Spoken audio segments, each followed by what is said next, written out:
আলোচনা সভার সম্মানিত সভাপতি, যিনি বাংলাদেশ জাতীয়তাবাদী দলের ভাইস চেয়ারম্যান এবং মৌলানা ভাসানীর একজন অনুসারী এবং আজকে মৌলানা ভাসানী মৃত্যুবার্ষিকী পালন কমিটির সাধারণ সদস্য সচিব, সাবেক সংসদ সদস্য জনসাধারণ দুদু, মঞ্চে উপস্থিত আছেন মৌলানা ভাসানীর বিশিষ্ট অনুসারীবৃন্দ এবং বিএনপি নেতৃবৃন্দ, প্রিয় ভাই ও বোনেরা, আসসালামু আলাইকুম। মৌলানা ভাসানী একদম কিংবদন্তি, মহিরু, বিরাট বটগাছ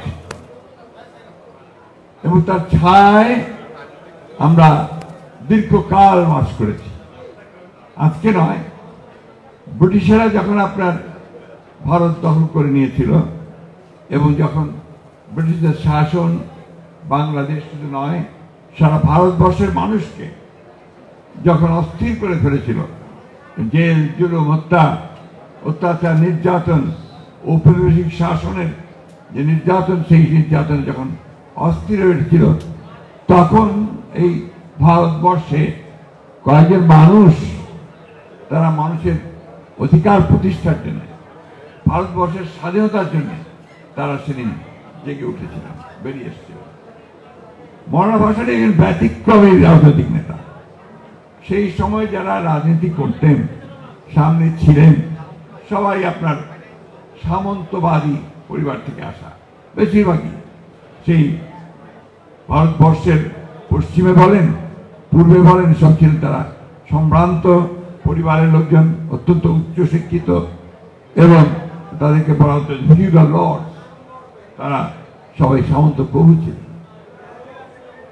মৌলানা ভাসানীর অভ্যুত্থান একেবারে সাধারণ ঘর থেকে, এবং তিনি মাদ্রাসায় পড়তেন এবং কর্মজীবনে পড়াতেন, অর্থাৎ মাদ্রাসার শিক্ষক ছিলেন। এই সময়ে তিনি আসামে তিনি চলে গিয়েছিলেন এবং সেখানেই তিনি পড়াশোনা করতেন। পড়াশোনা শেষ করে তিনি সেখানে কিছু এই ওয়াজ মাহফিল টাহফিল করতেন। এই করার সময়ই দেখা গেল যে মানুষের ভেতরে একটা আগুন আছে, সে মানুষকে জাগিয়ে তুলতে পারে, মুহূর্তে মুহূর্তে মানুষকে সে মোহিত করতে পারে। এই গুণগুলোর জন্য মৌলানা ভাসানী খুব দ্রুত রাজনৈতিকভাবে সামনে এসে পড়েন এবং সমস্ত রাজনৈতিক দলগুলো তাকে কাছে টানার চেষ্টা করেছে। মৌলানা ভাসানী কংগ্রেসের প্রেসিডেন্ট ছিলেন আসামে। খেয়াল করবেন, তিনি তখন অল ইন্ডিয়া কংগ্রেসের আসাম প্রভিন্সের, স্টেটের তিনি সভাপতি ছিলেন।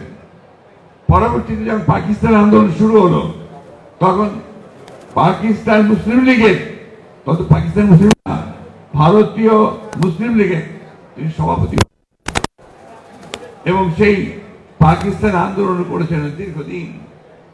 আসাম, বাংলা, উড়িষ্যা, এই সমস্ত এলাকাতে তিনি করেছেন। শুধু তাই নয়, তিনি সমগ্র ভারতবর্ষে পাকিস্তান আন্দোলনের কাজ করেছেন। সেই সুদূর পাখতুন থেকে, অর্থাৎ আপনার সীমান্ত এলাকা থেকে, উত্তর পশ্চিম সীমান্ত প্রদেশ থেকে, পেশোয়ার থেকে শুরু করে একেবারে কক্সবাজার পর্যন্ত তার বিচরণ ছিল। মৌলানা ভাসানীকে অনেকে বলতো তিনি পীর হলেন কিভাবে। উনি তো আধ্যাত্মিক জগতের মানুষ ছিলেন, কিন্তু তিনি একেবারে পীর হয়ে গেলেন কিভাবে। আসামে তিনি চর এলাকাতে এই কথাগুলো বলতেন ঘোড়ায় চড়ে। ঘোড়ায় চড়ে এত দ্রুত ঘোড়া চালাতেন, খুবই অল্প সময় তিনি এক স্থান থেকে আরেক স্থানে পৌঁছে যেতেন। মানুষ ভাবতে শুরু করলো যে মানুষটা তো মানুষ নয়, এটা নিশ্চয়ই জিন। এত দ্রুত এক স্থান থেকে আরেক স্থানে গিয়ে সে কথা বলছে, মানুষের সঙ্গে কথা বলছে, এটাতে তিনি সাথে আধ্যাত্মিক জগতে প্রবেশ করলেন। আমার ছোট্ট ঘটনা পরে একটু আপনাদেরকে ওই পরের দিককার ঘটনা বলি। এটা স্বাধীন বাংলাদেশের কথা বলি। 73 কি 74 সালে আপনার নর্থ বেঙ্গলে, আমাদের নর্থ বেঙ্গলে প্রচন্ড বন্যা হয়েছিল, পঞ্চগড় ঠাকুরগাঁ সব ডুবে গিয়েছিল, ওই ভারতবর্ষের থেকে পানি এসে ফ্লাশ ডুবে দিয়েছিল। সেই সময় মৌলানা গেলেন সেই বন্যা উপদ্রুত এলাকা দর্শন দেখার জন্য। এমন যে গাড়ি ঘোড়া তো যায় না, গরুর গাড়িতে যাচ্ছেন উনি। তো গরুর গাড়িতে যাচ্ছেন, সঙ্গে তার অনুসারীরা আছে, আমরা আছি পিছন দিকে হাঁটছি, মানুষ হাঁটছে। কিছুক্ষণ পরে দেখা গেল যে গ্রামের মধ্যে আসলেই লোকজন, বিশেষ করে মহিলারা, তার দৌড়ে দৌড়ে আসছে হাতে শিশি। তো এই শিশি নিয়ে, এই শিশির মধ্যে হয় পানি, নাহলে আপনার তেল। এসে সবাই গিয়ে দাঁড়াচ্ছে, গিয়ে মোড়ানোর পেছনে গিয়ে হুজুর বলতেই হুজুর আর কোনো দিকে তাকাচ্ছেন না, তিনি ওই শিশিটা ফু দিয়ে দিচ্ছেন। এরকম অসংখ্য হাজার হাজার সারা রাস্তা জুড়ে মহিলারা আসলো, ফু নিয়ে চলে গেল। রাতে যখন আমরা খেতে বসেছি একজন কৃষকের বাসায়, তখন আমি তাকে জিজ্ঞেস করলাম যে হুজুর আপনি যে ফু দিলেন এটা কেন?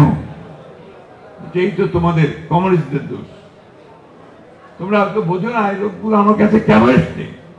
তাদের একটা বিশ্বাস যে আমি আল্লাহর নাম নিয়ে যে ফু দেব সেটাতে তার কাজ হবে। ওরা তো দরিদ্র, সে ডাক্তারের কাছে যেতে পারে না, এই ফু দিয়ে সে তার বাচ্চার চিকিৎসা করে, ওই পানি খাওয়ায়, ওই তেল দিয়ে। এই যে বিষয়টা কিন্তু খেয়াল করে, খুব ইম্পর্টেন্ট। অর্থাৎ তখনই তিনি এটা বুঝেছিলেন যে এই দেশে এই মানুষগুলোর মধ্যে ধর্মবোধকে বাদ দিয়ে কোনো কাজ করা ঠিক হবে না। আরেকটি বিষয় অত্যন্ত জরুরি, সেটা হচ্ছে যে তিনি কমিউনিস্ট। আমরা তো বাম রাজনীতির কারণের লোক সবাই এখানে, আমরা সবসময় আপনার সমাজতন্ত্রের কথা বলতাম, বিপ্লবের কথা বলতাম, এবং ধর্মকে আমরা ওই সময় মনে করতাম যে এটা খুব জরুরি বিষয় নয়। তিনি বলতেন যে তোমাদের কমিউনিস্টদের এই দোষ, তোমরা ভুলে যাও না বাংলাদেশের মানুষ ধর্মকে বাদ দিয়ে কোনো কাজ করে না, যেটা সত্য বাস্তব। এই কারণে তিনি পরে তার বললেন ধর্ম কর্ম সমাজতন্ত্র। মনে আছে আপনার? ধর্ম কর্ম এবং সমাজতন্ত্র, এই যে বিষয়গুলো, এই বিষয়গুলো আজকে রাজনীতির সঙ্গে একে কিন্তু আপনাকে মিলিয়ে নিতে হবে। তো যাই হোক, সেই কথা পরে পরে তো মৌলানা পাকিস্তান আন্দোলন করেছেন, পাকিস্তান হয়েছে, কিন্তু কখনো তিনি চিফ মিনিস্টার বা গভর্নর এগুলোর পদ নেননি। পাকিস্তান হওয়ার পরে যখন আপনার আইয়ুব খান তো নয়, তখন আপনার কায়েদে আজমের পরে পরেই আপনার পাকিস্তান শাসক গোষ্ঠী তারা তৎকালীন পূর্ব পাকিস্তানের উপরে সেই বৈষম্যমূলক আচরণ করতে শুরু করলো। এখন তো আপনার বৈষম্য শুনছেন আপনারা, তখনই আমরা বৈষম্য শুনেছি যে পাকিস্তান পূর্ব পাকিস্তানের মানুষের উপরে বৈষম্য চাপিয়ে দিচ্ছে, তাদেরকে চাকরি দেওয়া হয় না ঠিক মতো, তাদের বরাদ্দ দেওয়া হয় না, উন্নতি হয় না। এগুলোর বিরুদ্ধে আন্দোলন শুরু হবে আগে। এটা 52 সালের ভাষা আন্দোলনের পরে সমস্ত রাজনৈতিক দলগুলো মিলে এখানে আপনার কম্বাইন্ড অপোজিশন, একটা যুক্ত ফ্রন্ট তৈরি করলো। সেই যুক্ত ফ্রন্টের নেতা ছিলেন মৌলানা আব্দুল হামিদ ভাসানী, সরওয়ার্দী সাহেব ছিলেন, একে ফজলুল সাহেব ছিলেন, শেখ মুজিবুর রহমান সাহেব ছিলেন ওই যুক্ত ফ্রন্টে। এই যুক্ত ফ্রন্ট 54 সালে এই পূর্ব পাকিস্তানের সমস্ত আসনগুলো পেয়ে গেল কয়েকটা মাস দিয়ে। আর দেখেন, রাজনীতি যদি ভুল হয়, যে পাকিস্তানের জন্য এই দেশের মানুষের লড়াই করেছে 46-এ, যে পাকিস্তান মুসলিম লীগ ছিল অসীমবাদী অবিসম্বাদী একটা রাজনৈতিক দল, সেই রাজনৈতিক দলের ভরাডুবি হলো ভুল রাজনীতি করার কারণে এই বাংলাদেশ, পূর্ব পাকিস্তান। তো this is very important lesson, অত্যন্ত জরুরি একটা শিক্ষা, যে আমরা এমন কোনো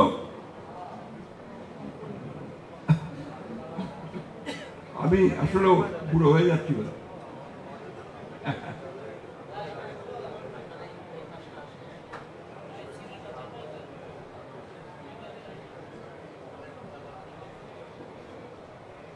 এই বিষয়গুলো আমাদের রাজনীতিবিদরা অনেক সময় খেয়াল করে না।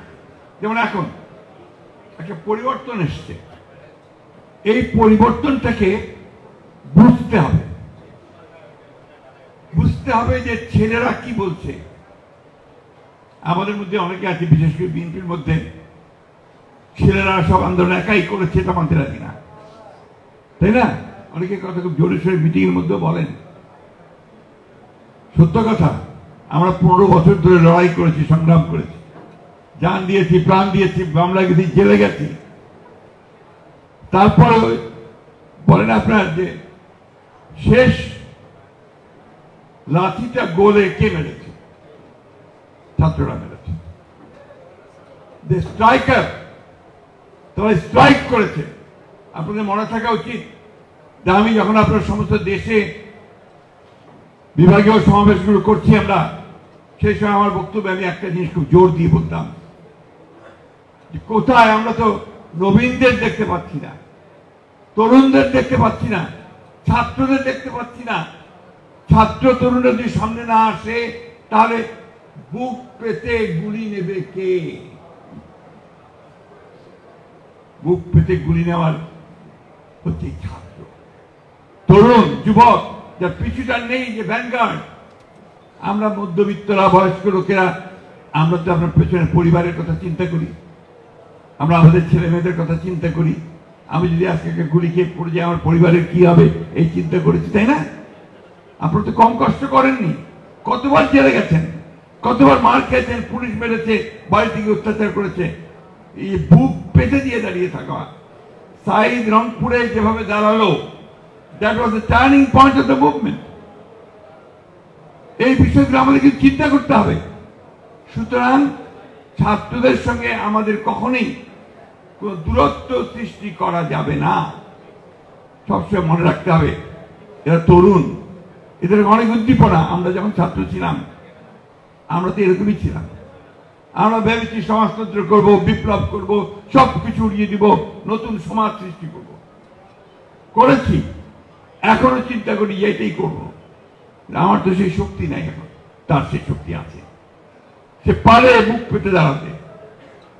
এই জন্যই এই জিনিসগুলো আমাদেরকে চিন্তা করতে হবে। ছাত্ররা অনেক কথা বলছে, বলবে, তার সে বড় অধিকারও আছে। আমরা বয়স হয়ে গেছে, আমরা আবার একটু হিসাব করি যে কোনটা করা যাবে, কোনটা করা যাবে না, কোনটা এখন করা ঠিক হবে, কোনটা এখন করা ঠিক হবে না, তাই না? সেই কারণে আমরা বলছি যে দ্রুত নির্বাচন হওয়াটাই এই দেশের জন্য, জাতির জন্য মঙ্গল। কেন বলছি? আমাদের অভিজ্ঞতা থেকে এই ধরনের সরকার যতদিন বেশি থাকে তত সমস্যা তৈরি হবে। কেন? এর তো ম্যান্ডেট নাই, এর তো নির্বাচিত সরকার নয়, এর পেছনে শক্তিটা কোথায়? এই জন্যে এই সরকারকে ওইটা চিন্তা করতে হবে যে আমি যত দ্রুত সময় পারি প্রয়োজনীয় যে সংস্কারগুলো, যেগুলো নিয়ে আমরা কথা বলেছি 2 বছর আগে, আমাদের 31 দফা 2 বছর আগে দিয়েছি আমরা সংস্কার, তাই না? দেখি চুপ করে থাকেন কেন, কথা বলেন না কেন? মনে হয় না আমার কথাগুলো কানে যাচ্ছে আপনাদের? যাচ্ছে? তাহলে কথা বলবেন, রেসপন্ড করবেন। ধন্যবাদ, কিন্তু মাঝে মাঝে রেসপন্ড করতে হয়। তো এটা আমরা 2 বছর আগে দিয়েছি। কেন? আমরা নিজেরা উপলব্ধি করেছি যে এই বিষয়গুলোর পরিবর্তন দরকার। আমরা তো আপনার প্রধানমন্ত্রীর ক্ষমতা আর রাষ্ট্রপতির ক্ষমতা আপনার পার্থক্য করতে বলেছি, ভাগ করতে বলেছি। এক ব্যক্তিকে বেশি ক্ষমতা দেওয়া যাবে না। একজন ব্যক্তি 2 বারের বেশি প্রধানমন্ত্রী হতে পারবে না। আমরা বলেছি 31 দফায়, আমরা বলেছি পার্লামেন্ট দ্বিকক্ষ বিশিষ্ট হতে হবে, তাই না? আমরা বলেছি যে বিচার বিভাগকে সংস্কার করতে হবে, প্রশাসনকে সংস্কার করতে হবে, যারা ঘুষ খায় প্রশাসনে তাদেরকে দূর করতে হবে, এরাই ধ্বংস করে। যারা ঘুষ খায় রাজনীতিবিদ, তাদের রাজনীতি করার সুযোগ দেওয়া যাবে না। পরিষ্কার কথা। এগুলো না করতে পারলে আমার সমাজ পরিবর্তন হবে না, রাজনীতি পরিবর্তন হবে না। যত এনোমালিস গুলো আছে সেই এনোমালিস গুলো আমাদের ঠিক হবে না, ঠিক না? আপনার গত কাল এবং পরশু আমাদের ভারপ্রাপ্ত চেয়ারম্যান তারেক রহমান সাহেব যে সমস্ত বক্তব্য দিয়েছেন, আজকে পত্রিকায় দেখবেন অনেক পত্রিকা এডিটোরিয়াল লিখছে, ডেইলি স্টারের মতো পত্রিকা এডিটোরিয়াল দিয়েছে যে বিএনপি যে কথা বলছে এখন সেই সব কথাগুলোই সঠিক কথা।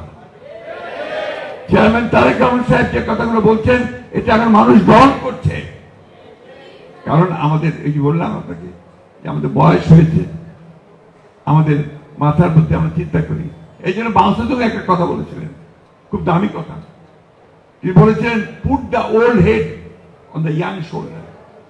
যুবকের কাঁধে মস্তিষ্ক, বয়স্কদের মস্তিষ্কটাকে বসিয়ে দাও, তাহলে কি হবে? তোমার অভিজ্ঞতা, তোমার সাহস, তোমার যোদ্ধা সব এগিয়ে যাবে, তাই না?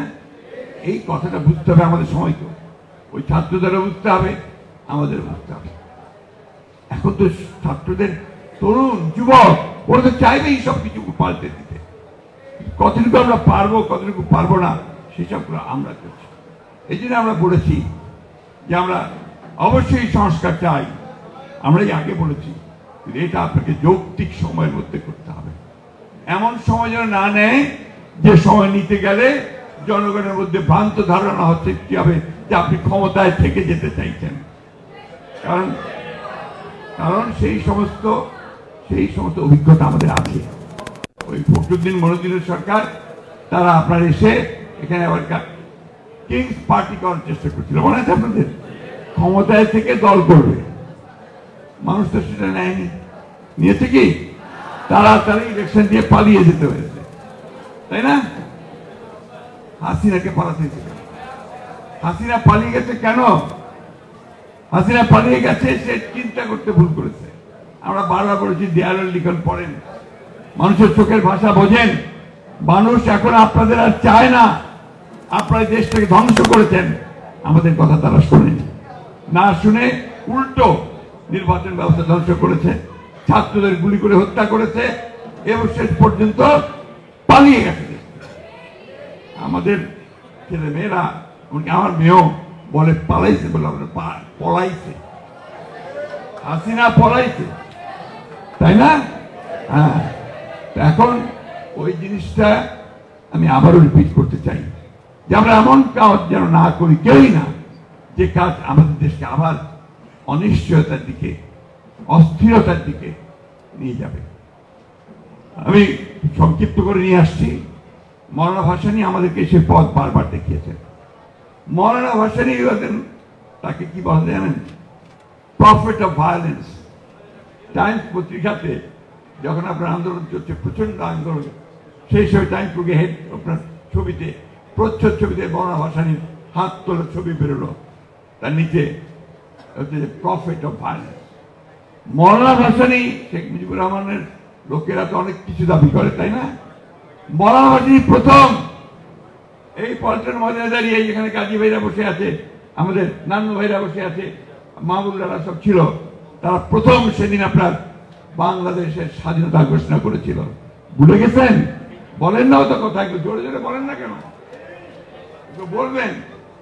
মৌলানাই প্রথম আন্দোলন শুরু করেছিল আপনার আইয়ুব খানের বিরুদ্ধে।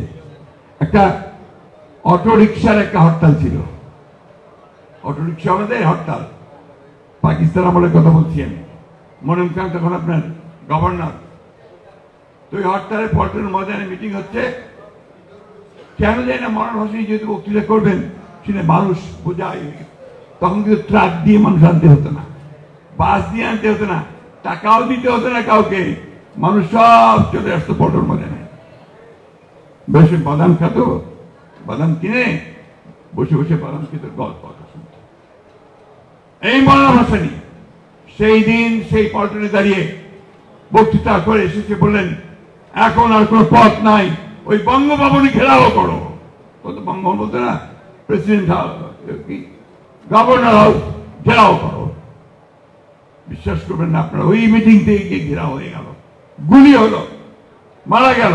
তারপর দিন হরতাল, তারপর দিন হরতাল, আবার সেই পল্টনে দাঁড়িয়ে মৌলানা ভাসানী ঘোষণা দেন, এখন সমস্ত থানা ঘেরাও করো সারা বাংলা পাকিস্তানে। এইভাবে আন্দোলন চূড়ান্ত পর্যায়ে গিয়ে উঠল। সেই মৌলানা ভাসানী আরেকটি কথা, যখন আন্দোলন চূড়ান্ত পর্যায়ে এসেছে, তখন শেখ মুজিব কারাগারে, জেলের মধ্যে পল্টন ময়দানে মিটিং হচ্ছে। ওই সময় একজন একটা গুলিবিদ্ধ লাশ নিয়ে আসলো মিটিং এর মধ্যে। তিনি ওই লাশটাকে উপরে তুললেন, তুলে বললেন আর কোনো কথা নয়, এখন চলে যেতে হবে, ভায়োলেন্স ভায়োলেন্স।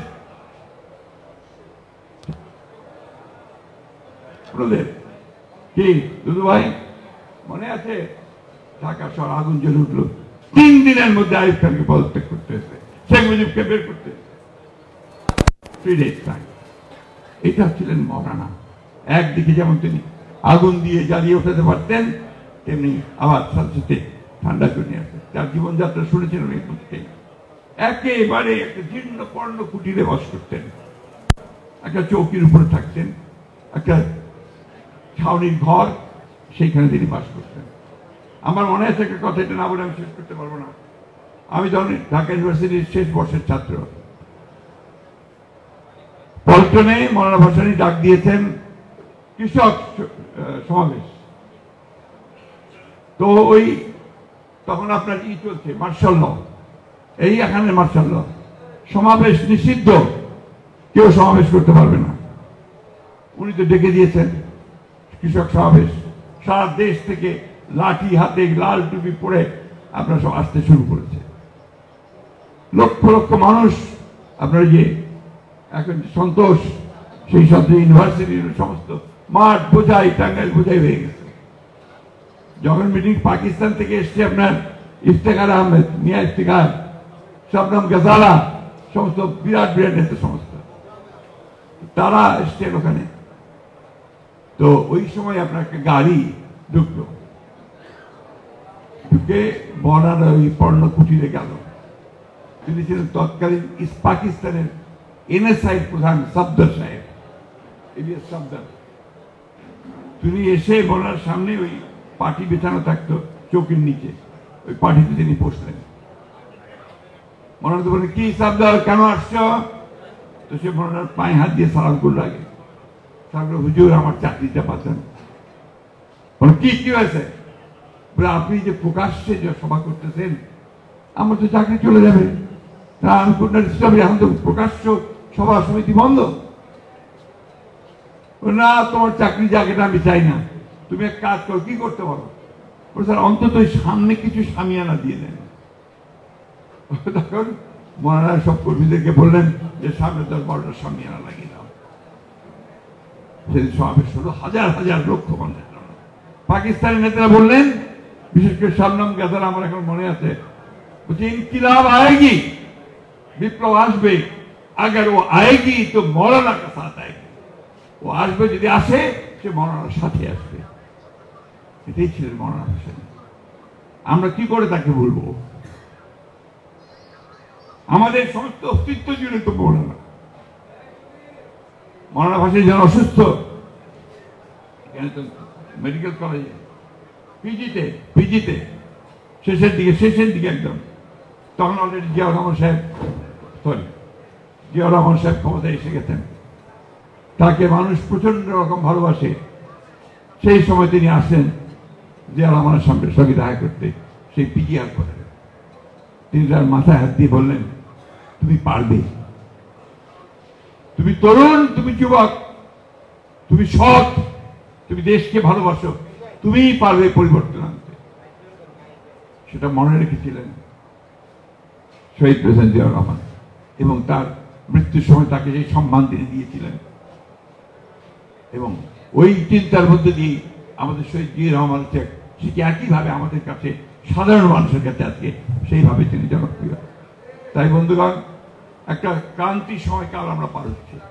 কালকে আমাদের প্রধান উপদেষ্টা মহোদয় একটা 100 দিনের পূর্তির বক্তব্য রেখেছেন, ভালো হয়েছে। অনেকেই আশান্বিত হয়েছে, আমি একটু আশাহত হয়েছি। আমি আশা করেছিলাম যে প্রধান উপদেষ্টা মহোদয় তার সমস্ত প্রজ্ঞা দিয়ে সমস্যাটা চিহ্নিত করে তিনি নির্বাচনের একটা রূপরেখা দেবেন। আমি কেন বারবার নির্বাচনের কথা বলছি? কারণ নির্বাচন দিলে আমার অর্ধেক সমস্যার সমাধান হয়ে যায়। বিএনপি ক্ষমতায় যাক না যাক, দ্যাট ইজ ইম্যাটেরিয়াল। কিন্তু আজকে যারা বাংলাদেশের ক্ষতি করতে চাচ্ছে, যারা বাংলাদেশের স্থিতিশীলতা নষ্ট করতে চাচ্ছে, বাংলাদেশকে যারা সংঘাতের মধ্যে জড়িয়ে যাচ্ছে, তারা তখন পিছিয়ে যেতে বাধ্য হবে। কারণ ওই সরকারের পেছনে জনগণের সমর্থন থাকবে। এই বিষয়টা অবশ্যই চিন্তা করতে হবে। সংস্কার আমরা চাই না, শুধু আমরা শুরু করেছি, আমরাই উই ইনিশিয়েটেড ইট। সংস্কার আমরা অবশ্যই চাই, এবং সংস্কার আমরা করব, আপনারা দয়া করে জিনিসটাকে যেভাবে করলে সবচেয়ে সুন্দর হয়, সকলের কাছে গ্রহণযোগ্য হয়, সেইভাবে এগিয়ে যান। এটা আমাদের আপনাদের কাছে অনুরোধ। আমরা এখন পর্যন্ত কোনো বাধা সৃষ্টি করিনি, বরং আপনাকে সমর্থন দিয়ে চলেছি, প্রতিটি ক্ষেত্রে সমর্থন দিচ্ছি। যদিও আপনাদের এই সচিবালয়, সেখানে এখনো সমস্ত দোসরেরা, এই স্বৈরাচারের ফ্যাসিবাদের দোসরেরা বসে আছে, কিভাবে কাজ করবেন আপনি? আপনি তাদেরকে নিয়ে সংস্কার করবেন? এরা তো সংস্কার করতে দেবে না আপনাকে। সমস্ত আমরা বসে আছি বেশিরভাগ যারা ওই স্বৈরাচারের দোষক, যারা কোটি কোটি টাকা আয় করেছে, দুর্নীতি করেছে, একই সঙ্গে তাদের তো আপনি সেইভাবে আমরা দেখতে পাচ্ছি না, সেইভাবে তাদের বিরুদ্ধে ব্যবস্থা হচ্ছে। এগুলোকে একটু দৃশ্যমান করেন, দৃশ্যমান করেন। আর গভর্নেন্স, সেই দিকে একটু লক্ষ্য দিতে হবে। প্রশাসনকে চালানো, দেশ শাসন করা, এর মধ্যে যেন স্বস্তি পায়, শান্তি পায়। জিনিসপত্রের দাম এমন বেড়েছে যে শান্তি পাওয়ার কোনো কারণ নাই, তাও তো মানুষ মেনে নিচ্ছে না কেন? যে আপনি একটা সুন্দর জিনিস দেবেন, তাহলে ওটাকেও দৃশ্যমান করেন যে আপনি ব্যবস্থা নিচ্ছেন। সিন্ডিকেটগুলোকে ভাঙার চেষ্টা করেন, না পারেন, একটা ব্যবস্থা নিতে হবে তো। আর গভর্নেন্সের ব্যবস্থা করেন। লোকে যদি আবারও দেখে কাজ করতে গেলে আপনার টাকা দিতে হয়, ঘুষ দিতে হয়, আর সেক্রেটারি গেলে কেউ কাজে যদি যায়, গিয়ে দেখে আবার সেই দালালরাই ঘোরাঘুরি করছে, কখনোই ভালো চোখে দেখবে না। আসুন আমরা মৌলানা সাহেবের তার জীবন, তার সারা জীবন ছিল মানুষের জন্য, সেই জীবনকে মেনে নিয়ে পালন করে তার কাছ থেকে ভালো জিনিসগুলো শিখে আমাদের পূর্বসূরীরা আমাদেরকে যা দিয়েছেন সেটাকে সামনে নিয়ে আমরা আরো সামনের দিকে এগিয়ে যাব। আমি বিশ্বাস করি যে এই সরকার তারা পারবে। আমি বিশ্বাস করি আমাদের বাংলাদেশের মানুষ পারবে। আমি বিশ্বাস করি এই তরুণরা, যুবকেরা, ছাত্ররা তারা পারবে একটা নতুন বাংলাদেশ দিতে আমাদেরকে, যে বাংলাদেশের স্বপ্ন আমরা দেখি। শহীদ প্রেসিডেন্ট জিয়াউর রহমান আমাদেরকে দেখিয়েছেন, মৌলানা ভাসানী দেখিয়েছেন, তারেক সাহেব আমাদেরকে সে দেখাচ্ছেন, সেইভাবে আমরা এগিয়ে যেতে পারবো। আমরা সকলকে ধন্যবাদ। আসসালামু আলাইকুম।